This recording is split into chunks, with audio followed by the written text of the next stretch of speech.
Mira, ahí está, qué rápido, qué eficiencia, Leslie. ¿Cómo estás? Bien, ¿y tú, Rodrigo? ¿Se te ve bien? Eso es bueno, qué gusto verte y qué gusto estar conversando contigo sobre este tema que se viene súper candente, probablemente uno de los días más decisivos en la historia inmediata de Chile, ¿no? Que se tiene que ver con esta nueva constitución. Y la idea, como le contaba a la gente antes que tú llegaras, es que vayamos dilucidando dudas que son básicas, que la gente no tenga miedo de preguntar cosas que pueden parecer de perogrullo, porque aquí vamos todos en un mismo camino, todos, más allá de cómo votemos, queremos votar informados, queremos votar en conciencia para saber qué significa lo que va a pasar. Leslie es doctorada también en la Universidad de Salamanca, en España, estudió en la Universidad de Concepción, tiene también posgrados en la Universidad de Chile, en la Católica, entonces ya hemos conversado antes sobre este tema, entonces es una persona que nosotros nos genera mucha confianza, es parte del equipo además de Lidera Mujer que nos puede ir dilucidando estas dudas. Entonces, Leslie, nada, primero darte la bienvenida a esta conversación y nada, que empezar a tirar ya un poco de líneas con lo que va a pasar.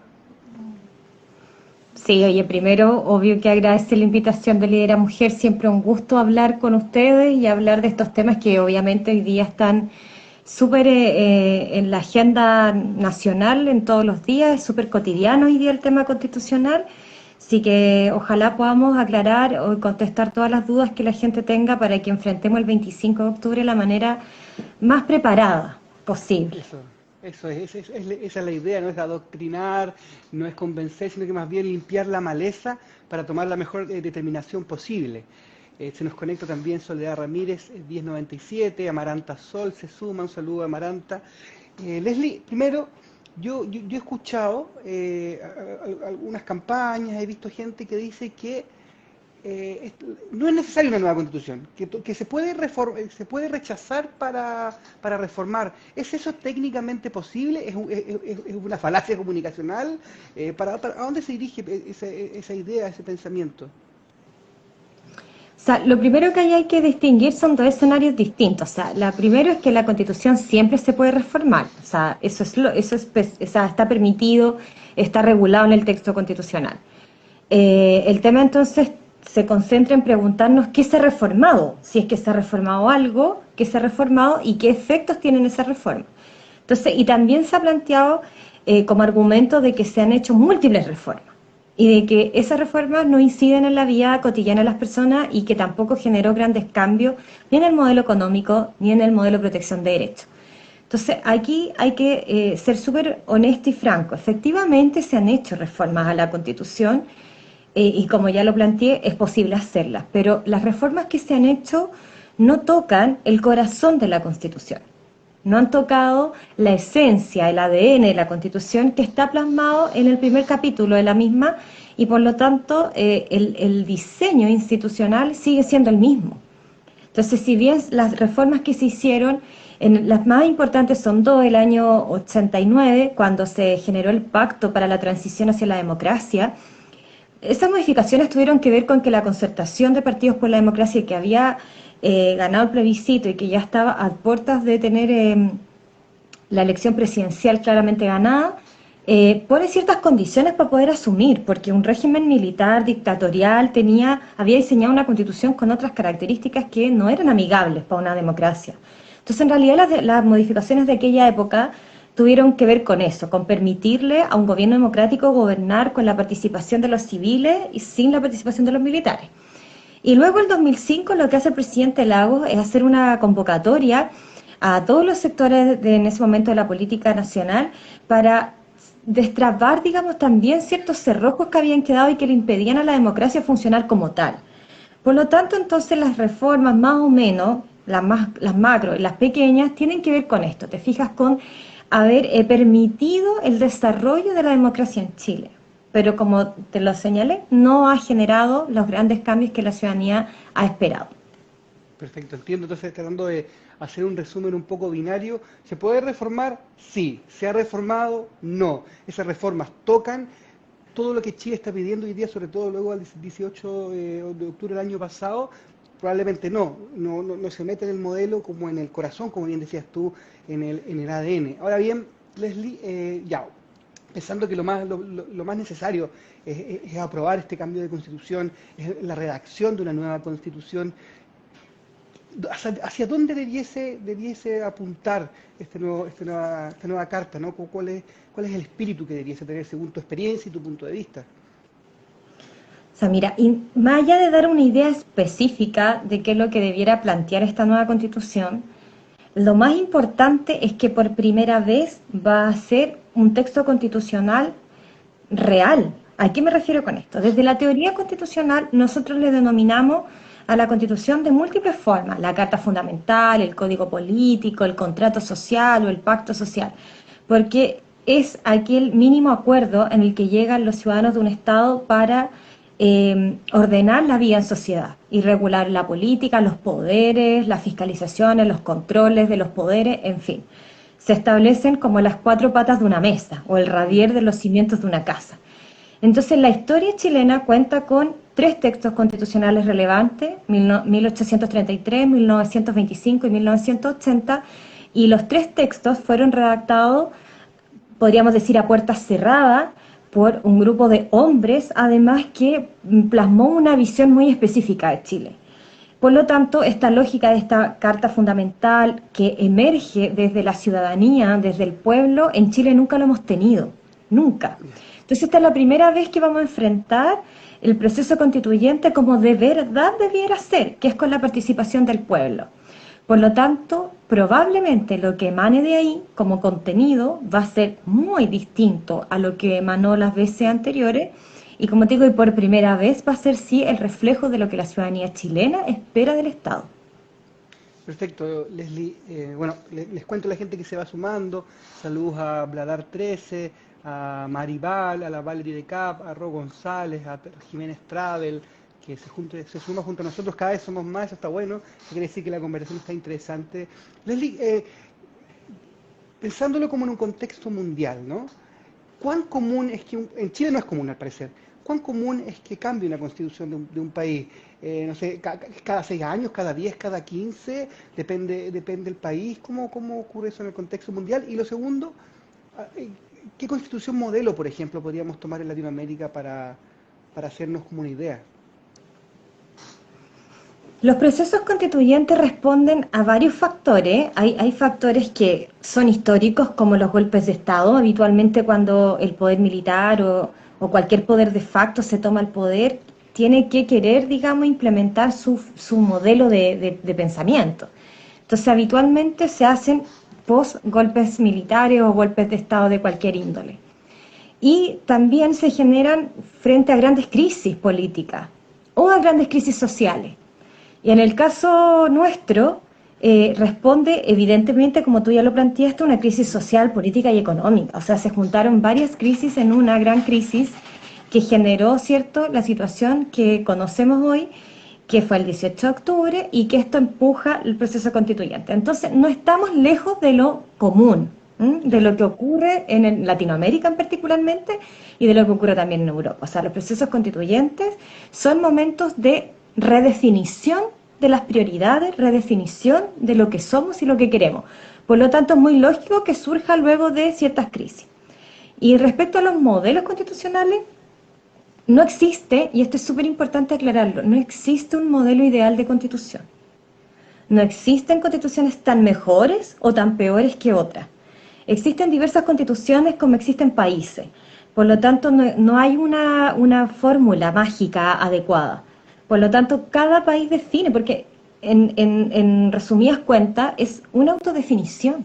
Es una autodefinición de lo que somos, como digo, y lo que queremos. Por lo tanto, tiene matices culturales, matices religiosos, matices valóricos.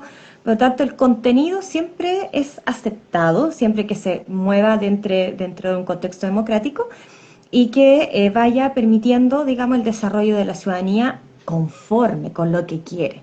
Eso es lo más importante, que le permita a la Perfecto. gente sentirse identificada con su constitución y querer su constitución. Perfecto. Tratando de bajarlo como un terreno más cotidiano, es como la música, es como una canción. No existe la fórmula para hacer una canción perfecta. Hay canciones buenas, ¿cachai? Hay canciones que transmiten un estado de ánimo, que puede ser felicidad, que puede ser tristeza, que puede ser rabia. Entonces, claro, en este caso nos vamos a transformar si gana el apruebo, si gana lo constituyente, sino como compositores de esta constitución. Me imagino que en comunidad, que es súper heavy lo que tú nos cuentas, que en el fondo, claro, uno lo ha leído, pero pensar en que Chile no ha tenido esa oportunidad de generar una constitución hecha por todos, con la diversidad, no solo desde el género, sino que también desde los pueblos indígenas, desde las distintas necesidades. O sea, Chile ha cambiado por lo menos 4 veces desde que pasó la última constitución. El mundo cambió. Entonces, claro, es súper importante eso.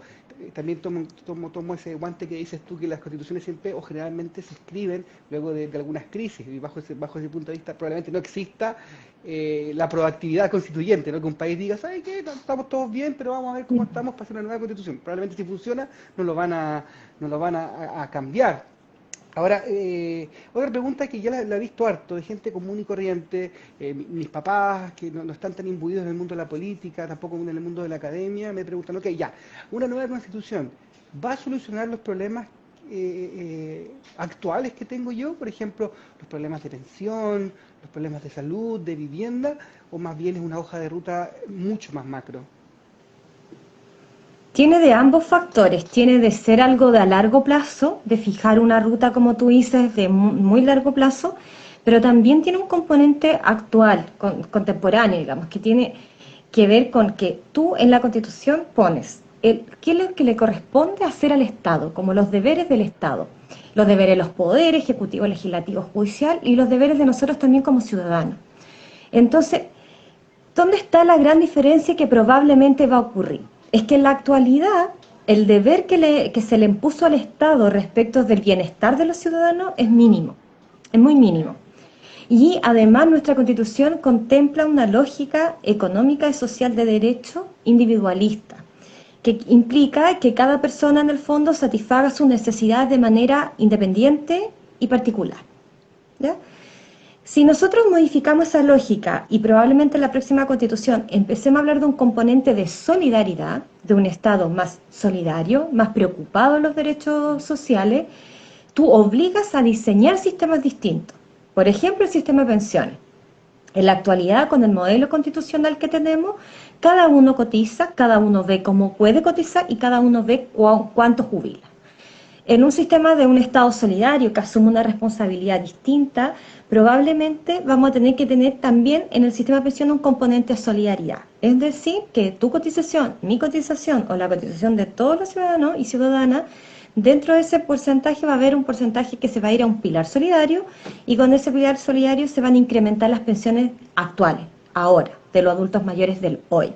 Y así todas las generaciones sucesivas van a ir haciendo lo mismo, porque ya nos obligamos como Estado a tener este componente solidario respecto a la satisfacción de las necesidades y no dejarlo solo a tu única voluntad y tu única en realidad capacidad. O sea, el que puede nomás, el que puede lo hace y el que no puede no lo hace. Claro, rascarte con tus propias uñas. El Estado como que desaparece desde su misión. Me imagino que es una misión bien importante, bien como fundamental en el desarrollo de una sociedad. Les recuerdo a la gente que estamos conectados en el Instagram Live de Lidera Mujer.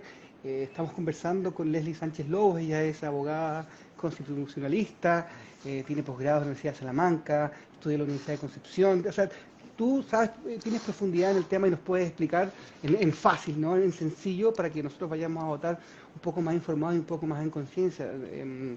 Yo creo que el hecho de poder votar esta elección es súper importante, más allá de que gente que sienta que la carrera está ganada. Estamos resolviendo algo súper fundamental en el futuro del país, y no solo nuestro, de nuestros hijos y de nuestros nietos. Es una oportunidad, es como si fuéramos ganando un partido 3-0 y tenemos que salir a buscarlo. No nos pueden empatar a 3 o 4-3. Tenemos el futuro ahí en nuestras manos. Sumo también a Dani Guarén, que se suma a esta transmisión, Clau Esquella, a Juanpa Alarcón y Chica Aguilera, que ustedes también lo pueden hacer, ¿no? Pueden enviarnos sus preguntas y nosotros vamos a ir respondiendo a través de Leslie. Dice, lo mismo pasa con las Fuerzas Armadas y de Orden, también se modifican en la Constitución. Imagino que la pregunta de Chica Aguilera tiene que ver también con lo que está ocurriendo hoy día en Carabineros, ¿no? Con una reforma frente a esta crisis. ¿Es posible lograr eso a través de una modificación en la Constitución? Mira, ahí yo creo que se conjugan varios elementos. Por cierto que sí tiene que ver con la Constitución. Y de hecho el 2005, la reforma que hace el presidente Lagos, como lo planteé, tocó a la Fuerza Armada. Y precisamente les impone este deber de obediencia al poder civil, es decir, de obedecer a su ministro de Defensa, obedecer al ministro del Interior, obedecer en definitiva al presidente de la República.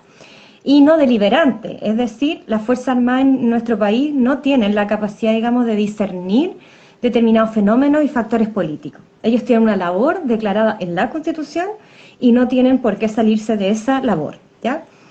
Ahora, si bien esas reformas ya se hicieron, lo que queda en evidencia es que no ha sido suficiente, porque seguimos teniendo como islas en Fuerza Armada y en las policías civiles, ya sea PDI o Carabinero, y pareciera que siguen teniendo un poderío interno bastante importante para desprenderse, digamos, con total liviandad de los procesos civiles normales, de la justicia normal, de incluso la honestidad normal que tiene que tener cualquier ciudadano cuando enfrenta la justicia o cuando enfrenta procesos de investigación de cualquier índole.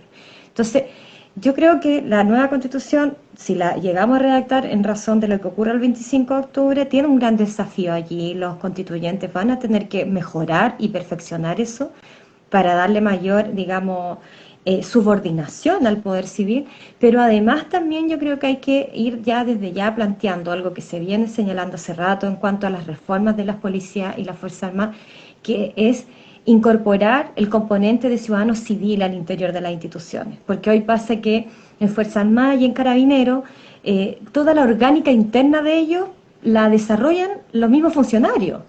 Entonces es bien difícil que un carabinero investigue correctamente a otro carabinero o que un carabinero lleve muy bien la finanza de la institución, en fin. Entonces yo creo que ahí hay que entrar a profesionalizar la gestión de la seguridad interior y exterior del Estado. ¿Qué quiere decir esto? Que los policías y las Fuerzas Armadas hagan su trabajo, que es defender, como te digo, las fronteras y el interior del Estado, y que los civiles, expertos en administración, en economía, en derecho, asuman los roles internos de administración de las entidades. Porque yo creo que ahí tenemos uno de los grandes errores que ocurrieron. Y te voy a dar un ejemplo, un poco latero, pero un ejemplo súper No, asertivo. dale, por favor, cero Los latero. tribunales de justicia tenían la misma complejidad. Cuando el juez era además el presidente del tribunal que administraba el tribunal funcionaba pésimo porque ese juez tenía que preocuparse hasta de comprar las redmas de hojas para imprimir las sentencias, hasta el papel confort del baño. Entonces esos tribunales tenían lentitud, las sentencias no salían nunca, en fin, pasaban muchos problemas de lentitud, de burocracia. Cuando los tribunales profesionalizaron la gestión, el juez a fallar, el juez a la audiencia, el juez a hacer su trabajo jurídico, jurisdiccional, y contratan administradores de tribunal, personas, ingenieros, expertos en administración, tú hoy entras a un tribunal y percibes totalmente la diferencia. Te das cuenta desde ya la infraestructura, desde el funcionamiento, desde la celeridad de los procesos, cómo funcionan mejor a raíz de separar los roles. Y yo creo que Carabineros y las Fuerzas Armadas tienen mucho que aprender de allí, pero ahí pasa un tema cultural que conocemos, digamos, en la historia nacional, que ellos habitualmente han gozado de mucho poder, ¿cierto? Sí, la sociedad, no solo la militar, la civil también. Mira, la gente ya se embaló, Leslie, y nos está enviando preguntas. Eh, Hay dos ya, una de Jiménez-Travel, también de Fabiola Navarrete P. Y la primera, la de Jiménez-Travel, tiene que ver con lo que estabas contando tú recién. ¿Cómo se ejerce un control sobre el Poder Judicial? Pregunta. Con el Poder Judicial tenemos idea, en general con los poderes del Estado nosotros tenemos un problema que se llama checks and balance o los pesos y contrapesos. Las democracias funcionan esencialmente cuando los pesos y contrapesos, las fiscalizaciones y los controles son efectivos. Las democracias se quiebran o mueren cuando estos controles se diluyen. Y nuestro problema tiene que ver con eso también, con que los jueces se fiscalizan entre jueces, los jueces se juzgan entre jueces. Entonces, hay que buscar la manera en que de verdad exista fiscalización y control externa, o a lo menos interna, pero por civiles, como te digo, por personas que no ejercen ciertos roles, que no ese determinante produzca los efectos.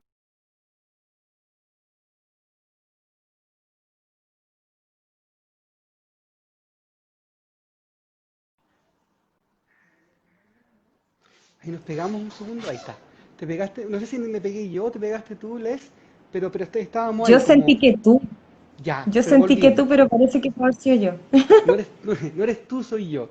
Oye, Mm. claro, estábamos en la parte que contabas sobre que los jueces como que se estaban como ellos mismos evaluando, entonces es difícil y eso con una nueva constitución probablemente se puede normar de una mejor manera. Sí, se puede normar de una mejor manera, como te digo, porque ahí hay uno de los grandes problemas de las democracias latinoamericanas, que la Mm, fiscalización y el control de los poderes es muy poco, es muy ineficiente y además el sistema de nombramiento lo ha hecho un flaco favor, porque cuando tú tienes al Congreso Nacional nombrando jueces, se genera aquí todo este vínculo poco amigable, te fijas, entre el deberse favores y ocurre que entonces el juez tiene una relación mucho más estrecha de la que nos gustaría con los políticos. Y así pasa con harto órgano, Tribunal Constitucional, incluso hasta con el Ministerio Público, con la Contraloría. Entonces tenemos dos labores, diseñar un mejor sistema de nombramiento de los altos cargos del Estado y por otra parte generar que la fiscalización y el control, aunque sea interno, no sea ejercido por las mismas personas. buenísimo, se va sumando gente. Chica que dice, bueno, fueron los dos se pegaron, así que fue un empate técnico. Un abrazo también a Alex Vera Villacorta y nos pregunta, te lo contaba hace un rato, estamos con Leslie Sánchez Lobos, abogada constitucionalista, resolviendo dudas en torno a la nueva constitución, a la votación del 25 de octubre. Dice, Fabiola, ¿una nueva constitución es una oportunidad para la descentralización? Se pregunta. Claro que sí, porque en la Constitución nosotros definimos, como te dije, cuál es el rol del Estado, dijimos de antes, o sea, si quiere ser, seguir fomentando el individualismo o ponerle un componente solidario, y también definimos la forma del Estado. ¿Qué quiere decir esto? Cómo se organiza el territorio que tiene el Estado de Chile. Entonces, desde esa perspectiva también se pueden poner grandes principios de mayor descentralización, pero sobre todo de mayor igualdad de condiciones. ¿Con qué quiero decir esto? Por ejemplo, hoy nosotros más que descentralizar, que es indispensable, pero más que una función específica o alguna unidad específica que se creara, tiene que ver con un tema económico. Lo que no existe aquí es una ley de rentas regionales que nos ayude o una distribución económica regional que ayude a que cada región potencie desde cómo se construye. ¿Qué quiere decir esto? Si tú te fijas en las regiones que soportan puertos o en las regiones que soportan grandes mineras, son regiones a veces incluso más pobres que cualquier otra. O sea, con carreteras deficientes, con una incluso alta contaminación por lo mismo, porque soportan una gran empresa dentro de su región, pero de aquello, ¿cómo se mitiga ese daño? ¿O qué se queda en la región? Muy poco, porque hoy día con nuestro Estado centralizado, todos estos dineros concurren a Santiago, a arcas fiscales, que es decir, de ahí se hace una distribución regional, que puede no ser equitativa, que puede no ser justa. Entonces yo creo que la Constitución debería también plantear esto, más allá de la centralización administrativa, sino cómo se financian las regiones y cómo tienen mayor autonomía e independencia para que los casinos, como te digo, los puertos, las mineras, las forestales que ¿Mm? están en la región aporten más y mejor a esa región para que tenga un desarrollo más adecuado. Perfecto, Les. Me piden que hable un poquito más fuerte, así que voy a subir un poco la voz. Pido disculpas aquí en casa, si alguien está haciendo otra cosa.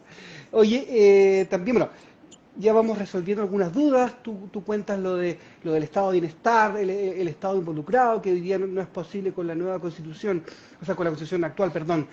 Alex Vera pregunta, Leslie, según tu parecer, ¿cuáles son las tres cosas más urgentes a cambiar en la constitución y qué impacto tienen en la ciudadanía? Si tuvieras que elegir un top 3 de necesidades, según Alex. O sea, si yo pudiera como señalar ejes centrales a debatir, es lo que te estaba señalando. Primero, el rol del Estado. Ya, No podemos, creo yo, en un país como el nuestro, seguir teniendo un Estado subsidiario. ok. Sí creo que tenemos que avanzar hacia un Estado social de derecho, pero bastante prudente con la capacidad económica de este país. O Mm, sea, tampoco nos podemos comprometer a solventar todos los derechos sociales que en realidad no tenemos el soporte económico para hacerlo. Pero yo sí creo que hay ciertos derechos que sí se tienen que plasmar en la Constitución y que no han sido considerados durante años. Primero, la regulación de la vivienda digna, no como una obligación del Estado tener que garantizarle una casa a todas las personas, sino que el diseño habitacional social tenga características mayores de dignidad. Que no ocurra lo de Bajos de Mena en Puente Alto, que no ocurran las casas Copeva, que no ocurra esta lógica de generar, como se ha dicho tanto tiempo, los guetos de pobreza. O sea, si el Estado se va a hacer cargo del subsidio habitacional o de entregar alguna fórmula habitacional para solucionar los problemas de vivienda, tiene que tener ciertos mínimos de dignidad, porque de lo contrario reproducen la pobreza en esos espacios. Segundo, yo creo que si bien ya se abordó la educación, creo que todavía sigue siendo un tema que podemos mejorar. Y yo incluiría la salud, que creo que ha sido lo más abandonado también este último tiempo, que se han hecho grandes reformas que son más bien parches, el plan auge, ¿cierto? La ley de urgencia, el tema de los medicamentos, pero yo creo que nos falta un compromiso real en cuanto a la salud. Yo creo que la gente no puede tener miedo a enfermarse y no puede depender de un bingo para poder Claro, tratarse un no. cáncer. No, y las mismas autoridades llamando a eso, así como que hagan o completada para solucionar su problema. Me parece que ya es como rozar con, o jugar con la dignidad de las personas. Aprovecho también de enviar un abrazo a Ether Nachis, que se acaba de conectar, a Jean-Michel C., que también está junto a nosotros, y te lo contaba Leslie, ya hay una idea sobre cuán necesaria es una nueva constitución, que es la primera papeleta, ¿no? Apruebo o rechazo. Y luego hay un segundo voto, entiendo, que tiene que ver con qué tipo de organismo va a escribir esta nueva constitución. Y por un lado está una que es constituyente, ¿no? Valga la redundancia, y otra que es mixta, si no me equivoco. ¿Nos puedes contar brevemente las características de cada una y según tu punto de vista, cuál habría que reforzar? Perfecto. Mira, eh, lo primero que yo me quiero aclarar es que aquí ha habido durante muchas semanas, desde que empezó la campaña de la prueba, es decir, el 25 de septiembre aproximadamente, de que se empezó a decir que como a tratar de que fueran órganos iguales, y no son órganos iguales. O sea, la mixta no es lo mismo que la Convención Constitucional. No es lo mismo, por varias razones. Primero, por la composición ¿Mm? y luego por el costo. Y acá quiero remarcar el tema del costo económico, en el sentido de que muchos sectores políticos han planteado de que hacer este proceso es muy caro, que el país no está ¿Mm? en condiciones de hacerlo, de que vamos a estar pagando a todos los diputados y senadores en el Congreso, que vamos a tener millones de políticos funcionando y que vamos a estar gastando más. Entonces, aclarar que cuando tú no modificas la Constitución o no inicias un proceso constituyente, el costo puede ser más alto, incluso el Ok, costo económico. O sea, si tú lo piensas, varios 18 de octubre, yo no sé si este país resiste no, varios 18 de octubre. no. De Y hecho, eso creo yo. hoy día leía que el perdonazo de Ponce Lerú era equivalente como a 5 procesos de elecciones en costo económico, por ejemplo. Entonces, Entonces, si te fijas, el no enfrentar el proceso constituyente puede serle más caro a este país. Luego, en plata objetiva, lo que vamos a gastar en el proceso constituyente ni siquiera es el 0,01% del total del presupuesto de la nación. Así que también es falso de que nos podemos ahorrar ese dinero y hacernos un hospital. Tampoco es tan real. claro. Y yendo al fondo que tú me preguntabas respecto de cuál es mejor, bueno, la mixta, al tener este nombre, ha inducido error porque la gente cree que ahí es donde se va a generar una mezcla de mujeres y hombres. Y no, la mixta quiere decir que se va a componer de 172 miembros. De esos 172, la mitad va a pertenecer al Congreso Nacional actual, diputados y senadores hoy en ejercicio, ¿Mm? y solo la otra mitad va a ser elegida por los ciudadanos en abril. Ya. Por eso se llama mixta, porque se va a generar una mezcla entre el Congreso Nacional y ciudadanos. Y esa es más cara. ¿Por qué es más cara? Porque el constituyente se le va a pagar, pero hay un monto ya a tope de lo que se le va a pagar. En cambio, a los diputados y senadores se les va a seguir pagando el sueldo completo. Ya, claro. Entonces, el constituyente gana mucho menos, va a ganar mucho menos que un diputado y un senador.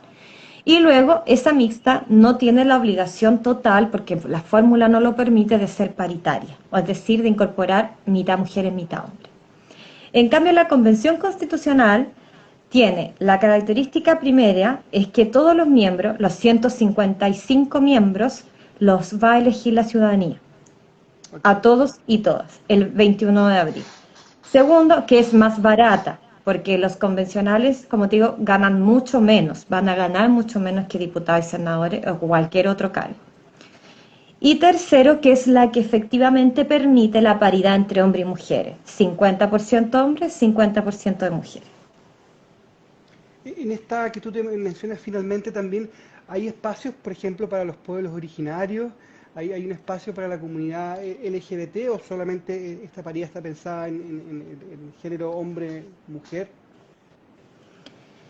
Lo que se pensó con la paridad fue desde lo binario, desde hombre y Ah, mujer, pero lo que hoy día se está debatiendo son dos factores: la reserva de escaños para los pueblos originarios, es decir, reservar un número X para que integren por derecho propio los miembros de los pueblos originarios, y además rebajar las dificultades para las personas independientes que no pertenecen a partidos políticos que quieran ser candidatos al proceso constituyente. Porque en la actualidad, tú, independiente, una persona que no milita en ningún partido, puede ser candidato a cualquier cargo. ¿Cuál es la dificultad adicional? Es que ese independiente tiene que juntar firma en una notaría. En cambio, el militante o el independiente, pero que quiere ir dentro de un partido político o de un pacto electoral, no tiene que juntar esa firma. Entonces se está debatiendo cómo hacerlo para que los independientes no tengan tantas restricciones y puedan ser candidatos. perfecto, lo entiendo. Aprovecho también de saludar a la gente que se va conectando, que pueden dejar sus preguntas, es lo que vamos a hacer ahora.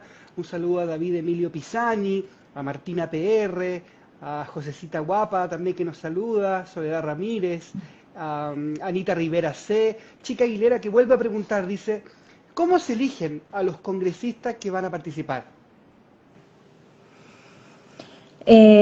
Los congresistas se van a elegir de la misma manera que los diputados y por ende tienen que cumplir con los mismos requisitos para ser diputado. Es decir, tener más de 21 años, no haber sido condenado a pena aflictiva, es decir, una pena que sea superior a 3 años y un día y que sea ciudadano con derecho a sufragio en el fondo. Y se va a inscribir y se van a generar listas, como se generan igual que para el sistema parlamentario, y usted va a ir a votar en su comuna, en su distrito, y puede votar por una persona de cualquiera de las que esté en las listas que se presenten. O sea, yo como votante puedo elegir solo a un constitucionalista en ese Solo a papel, o un sea, solo a uno. constituyente. Constituyente, perdón, solo a Solo una un persona. constituyente. Sí, y va a Perfecto, ganar vale. y se van a elegir los mismos. Por ejemplo, si en tu distrito hay 6 diputados, se van a elegir 6 constituyentes. Ok, Si en entiendo, otro entiendo. distrito hay 4 diputados, se van a elegir 4 constituyentes. Y la elección es por mayor cantidad de votos? ¿Uno puede arrastrar a otro? ¿Cómo funciona ahí? Es lo mismo que se aplica para los diputados, que se llama el sistema proporcional moderado, en donde efectivamente la mayor cantidad de votos es la fórmula para ganar, pero existe el arrastre. Que el mejor ejemplo que uno siempre puede dar a esto es que lo que ocurrió en Ñuñoa, Providencia, el distrito 10, ¿cierto? El muy apetecido distrito 10, que lo que ocurrió con Giorgio Jackson, que fue muy votado, muy votado, y él arrastra a la diputada Castillo, Natalia Castillo, ¿cierto?, que no alcanzó a sacar ni siquiera un 1% de los votos. Pero como Giorgio Jackson fue tan votado, dentro de su lista, él le permitió arrastrar a una persona más. Y eso ocurre porque lo que premia al sistema proporcional es el proyecto, más que a la persona. O sea, es decir, los votantes que votan por Giorgio votaron por, me imagino yo, el proyecto del Frente Amplio. Por lo tanto, no les incomoda o no les complica si es que sale otro Frente Amplista dentro de la lista y es diputado. Debería, al contrario, generarles mucha más satisfacción su voto, porque generó un doble efecto. Perfecto, entiendo. Entonces, claro, tiene que ver con esa nomenclatura, con esa configuración que, si bien, como tú recién lo decías, no favorece mucho al independiente. También se conecta Ani Devi, Ro González nos envía un saludo, David Pisani dice muchas gracias por acompañarnos y saludarnos. Juanpa.alarcón dice, la votación de Giorgio arrastró a Natalia Castillo y a Gonzalo Vinter, es lo que nos cuenta. ¿Es correcto eso, no, Len? Es correcto, tiene toda la razón Juan Pablo. Un saludo también, también un colega abogado que trabaja en el Congreso Nacional, sí que conoce mejor que nadie a los diputados. Perfecto. Y decir que, claro, y eso ocurrió en varios distritos donde se llevan candidaturas como muy populares, como Camila Vallejo, Carol Cariola, en fin. Cuando van candidaturas muy populares tienden a arrastrar gente. Pero el que arrastran habitualmente es electo con muy pocos votos. Y por eso hoy día se ha cuestionado tanto y se dice, en general se le dice al Frente Amplio la bancada del 1%, porque la mayoría de los diputados no alcanzó a sacar un 1% y son diputados. Y tú lo puedes cuestionar, por cierto, no existe sistema electoral perfecto. Todos los sistemas electorales tienen problemas. Dale, se entiende. Aprovecho de también saludar a María Esther Díaz Martínez, que nos dice, bueno, en la mixta, ¿qué beneficios tienen los políticos? Tú lo contabas hace un rato, mantienen su dieta, pueden ser parte de este proceso sin dejar de ser diputados o senadores, ¿no? Leslie, demasiado seca, dice Annie Baby. Gracias a todos y todas. Mira, el beneficio número uno que tienen es primero ir a redactar una constitución por derecho propio, o sea, por el solo hecho de haber ganado la elección anterior y ser diputado y senador, van a ir a escribir la constitución del mañana, digamos. Y segundo derecho es que, claro, no pierden su dieta, ellos van a seguir ganando lo mismo que ganan hoy y van a estar haciendo otro trabajo, digamos. Y finalmente yo creo que el privilegio más claro, o no sé si un privilegio, es que acá estamos frente a un proceso político súper complejo porque se sustentó en la crisis de legitimidad, de representación. O sea, el gran problema hoy es que precisamente no confiamos o no se confía en quienes nos gobiernan en la actualidad. Entonces, si ahí está el eje central del problema, es ilógico que tú quieras que esas mismas personas sean quienes redacten la nueva Constitución. Es muy complejo de comprender esa fórmula. Sí, es verdad. Chica Aguilera dice, y luego vuelven a sus funciones, claro. Yo pensaba, cuando comenzó todo esto como idea y salió la posibilidad de que sea mixta, o sea, que la escribamos todos, pensaba, bueno, quizás no es tan grave que una parte de uno de los poderes del Estado, que es el legislativo, participe en esta redacción, pero como tú me lo describes ahora, tomando en cuenta ese punto que es súper clave, que es una política que justamente gatilló la explosión del estallido social, me parece que es razonable al menos darle la oportunidad histórica, ¿no?, a la gente que pueda escribir su propia constitución y que ojalá se mantenga por mucho tiempo. Ahora, Leslie, ok, ya. Ocurre la votación el 25, apruebo o rechazo, vamos a decidir qué tipo de organismo lo va a escribir y luego, ¿qué viene después de eso? Hay una siguiente elección, hay que elegir a las personas que van a participar, luego hay otro plebiscito de salida. Cuéntanos un poco cómo es el camino electoral para llegar al final. ¿Puede pasar, por ejemplo, que en el plebiscito de salida finalmente se rechace ese plebiscito y volvamos a foja cero, como que a la Constitución antigua? Cuéntanos un poco el camino.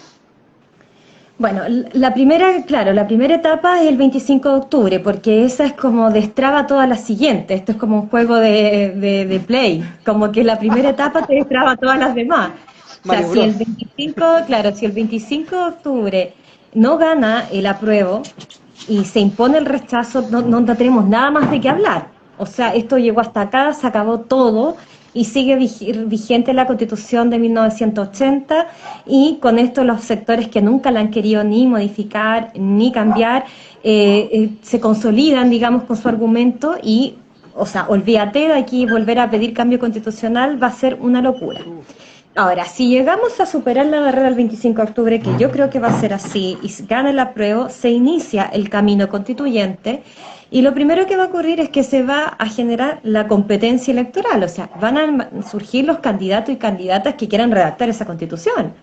Y aquí van a emerger candidatos y candidatas de todas las sensibilidades sociales, del mundo de la infancia, del mundo del LGTBI, del mundo, o sea, van a querer ver que la mayor diversidad posible y buena hora, digamos, porque esa es una de las grandes virtudes de los textos constitucionales, que tienen que representar a la mayor diversidad posible. Y eso va a ser una campaña electoral como cualquier otra, como cualquiera, o sea, se van a pelear los votos como se pelean en cualquier elección. Y eso se va a votar en abril. Y una vez que en abril decidamos quiénes ya son los 150 personas o 70 en el caso de la mixta que van a ir a redactar la Constitución, van a empezar a trabajar y tienen 9 meses, máximo 12 meses, un año, para redactar un nuevo texto. Y una vez que este texto esté redactado, se tiene que someter a conocimiento primero de la ciudadanía y luego a consulta de la ciudadanía. Y es por eso que se habla del plebiscito de salida. Es decir, uno va a tener que ver finalmente el resultado, si es lo que quiere, no es lo que quiere, si le gustó o no le gustó, y de nuevo va a ir a aprobar o rechazar, pero ahora el texto ya Ok. redactado. Si se aprueba, entra en vigencia la nueva Constitución. Si se rechaza, seguimos con la Constitución de 1980. Wow, eso es como perder un partido en el minuto 90, así como que estaba cocinado y fallaste el penal cerrando. Es como que, claro, uno piensa que como con el 25 de octubre como que ya, ahí está, pero es un camino mucho, mucho más largo y mucho más complejo. Y con respecto a los representantes de esta eventual convención constituyente, ¿no? Uno finalmente me da la sensación que no solamente va a votar por personas, también va a votar por temas, ¿no? Porque si, no sé, yo probablemente no conozca a la persona, pero si me habla de cultura, me habla de medio ambiente, me habla de paridad, me habla de inclusión, probablemente sea mi candidato, versus otro que hable, no sé, sobre otros temas que probablemente yo no considero tan prioritarios, ¿cachai? También va a ocurrir ese fenómeno, ¿no? O sea, primero estaba leyendo las preguntas y les vuelvo a recordar, esta va a ser una campaña como cualquier otra, por lo tanto los candidatos van a salir en la tele, van a salir en la radio, van a salir, van a pegar su afiche fuera de su casa, entonces van a conocer los candidatos. Ya va a llegar el momento, después de octubre llega el momento en que se va a destapar esta olla a presión y van a florecer candidatos por todas partes. Y claro, la particularidad de un proceso constituyente es que este voto es muy distinto a los otros votos. Tú como alcalde, pues, no es importante tanto. Un concejal podría quizás no importante tanto como el perfil o la historia o la ideología.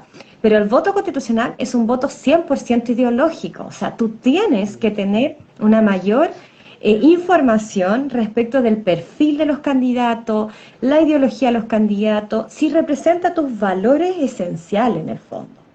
Entonces aquí va a tener que la ciudadanía, ojalá, ser muy empoderada y muy informada para poder votar por las personas que realmente escriban lo que tú quieres que quede redactado.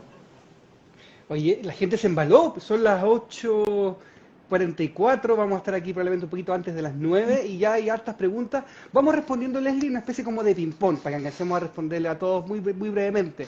Josecita Guapa dice, ¿cómo uno conoce y elige a las personas que conformarían una convención constitucional? Lo que te acabo de decir, va a venir un periodo de campaña y van a hacer campañas como cualquier otra campaña, alcaldes, concejales, diputados, lo mismo. Y van a salir en la tele diciendo vote por mí porque yo esto, lo otro. Ya, perfecto. Bien, me gustó el formato, cortito. Walala dice, ¿qué es una asamblea constituyente? En el derecho constitucional al órgano que redacta la constitución se le puede dar múltiples nombres. Lo que pasa es que la mayoría de la gente escuchó porque se puso muy en la palestra el tema de la asamblea constituyente. Pero lo que quiere decir es que es un órgano integrado por mortales comunes y corrientes como nosotros y que sea la mayor diversidad posible de la sociedad. Por lo tanto, se llame como se llame, esa es la lógica. Se llame convención constitucional, asamblea constituyente, da un poquito lo mismo. Lo importante es que sea compuesta por la mayor cantidad de ciudadanos de las mayores tendencias posibles. Perfecto, o sea, gente de izquierda, gente de derecha, medioambientalistas, animalistas, diversos, que es probablemente lo más rico que puede ocurrir. Ro González R. dice, en el caso que gane la convención constitucional, ¿qué pasaría si ninguna sensibilidad alcanza los 2/3? ¿Es posible eso? En democracia siempre es posible porque nosotros, sobre todo en democracias como la nuestra, cuando han surgido cada vez más partidos políticos y cada vez más movimientos que agrupan estos nuevos partidos políticos, se fracciona demasiado el electorado. Por lo tanto, es muy probable que ninguna fuerza alcance los 2/3. Ninguna fuerza por sí sola, o sea, ni el Frente Amplio solo, ni la exconcertación sola, ni la derecha sola, o sea, es muy difícil por lo tanto la lógica de los acuerdos acá toma más fuerza que nunca. Por eso es que la última prensa que hemos visto la última semana ha sido tan crítica con la izquierda de que no puede llegar a pactos, que no puede llegar a una sola fuerza común, porque evidentemente los debilita y los va a debilitar por el proceso constituyente. Entonces aquí hay que tener mucha más seriedad y mucha más responsabilidad porque necesitamos los 2/3. Perfecto. Oye, la gente de verdad se embaló. Partimos muy tímidamente, poquitos conectados, ya estamos como en un pic. Mi querido amigo David Pisani también pregunta algo que acabamos de contar, ¿no? ¿Qué pasa si en el plebiscito de salida no es aprobado ese nuevo texto? Volvemos al de los 80 y se acabó y perdemos el partido en el último minuto. Pero Josecita Guapa dice, pero si se rechaza esa segunda pregunta, que es la de salida, ¿por qué no se puede redactar mejor en vez de volver a los 80? No, porque el acuerdo que hay vigente para redactar este proceso constitucional es así. O sea, ese Ya. fue el acuerdo. O sea, en el fondo, como todo en política, para poder llegar a este espacio, que nunca lo habíamos tenido y que estuvo vetado por décadas, por siglos incluso, hubo que ceder ciertas cosas con los sectores que no quieren cambiar la constitución. Entonces, uno de los acuerdos fue, bueno, pero si ustedes pierden, queda lo que es. Perfecto, es parte del acuerdo, me queda clarísimo. Oye, te aman, Les, aquí María Esther Díaz Martínez dice, Leslie, eres mi candidata, eres seca. Y tienes toda la pinta de ser candidata, Leslie, te lo digo yo desde acá, desde cómo he ido respondiendo las preguntas. No, no voy a hacer ningún tipo de spoiler, pero siento algo ahí como que está presente. Lo pregunta también Soledad Ramírez, dice, ¿va a ser candidata? Vamos a guardar todavía, a menos que Les nos quiera contar algo. Steffi84 te manda un beso, te dice, seca amiga. Ya, bueno, respondimos la pregunta que nos hacía David Emilio Pisani. Se suma también Sirgiup, Cha Consultores. Nada, está súper entretenida esta conversación que tiene que ver con lo que va a ocurrir de partida el 25 de octubre. Imaginen que esto es una carrera larga, es como una eliminatoria mundialista, es como un maratón, entonces parte la carrera el 25, pero hay muchas cosas por hacer, muchas cosas por decidir, tomar muchas decisiones. Es un llamado también a estar informado, es súper importante estar informado, porque en esta época de redes sociales, de frases cortas, se van instalando algunos slogans que son que son medios peligrosos a veces, que están relacionados con la posverdad, entonces hay que tratar de escuchar a la gente que sabe, sacar las propias conclusiones, por supuesto, pero hay que ser súper cuidadoso también, o sea, es cosa de, yo estaba viendo la franja, a mí no me satisface mucho cómo está interpretada quizás, pero sí hacer un llamado a la gente, imagino que tú también, a estar informados frente a este proceso que es histórico.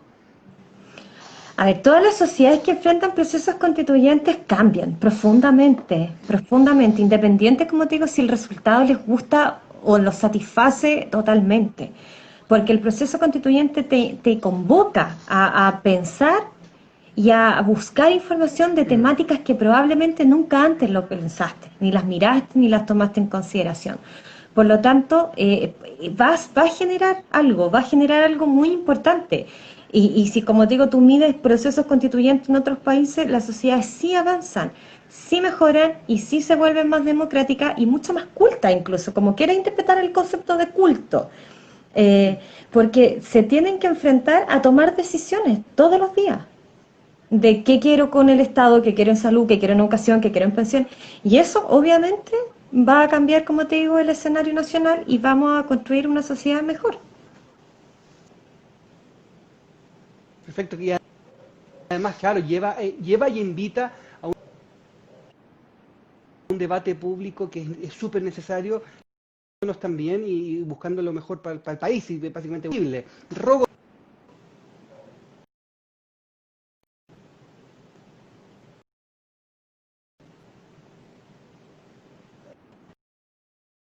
¿Escuchó? ¿Se pegó? Rodrigo, yo creo que quizás por la hora, porque esta hora es como pic y el internet empieza a fallar. Pero leí lo que Sí. escribió Rodrigo y se lo agradezco profundamente. También lo conozco, un amigo. Rodrigo también trabaja en temas de representación popular y tiene una vasta trayectoria como dirigente estudiantil y otras cosas.